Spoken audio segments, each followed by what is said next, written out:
في زمن الثلاثينيات والأربعينيات، جاء رسام فرنسي اسمه جان بيسانسونو إلى المغرب، فاندهش بجمال نسائه وأصالة لباسهن، من جبال الأطلس إلى سهول مكناس، ومن سوس حتى الصحراء الشرقية.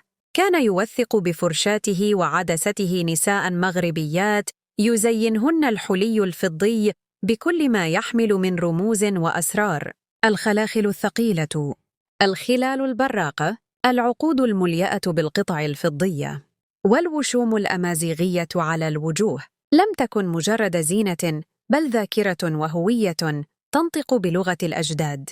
كل صورة من هذه الصور حكاية امرأة مغربية أصيلة، تحمل في لباسها تاريخ أمة، وفي حليها سر حضارة لا تموت.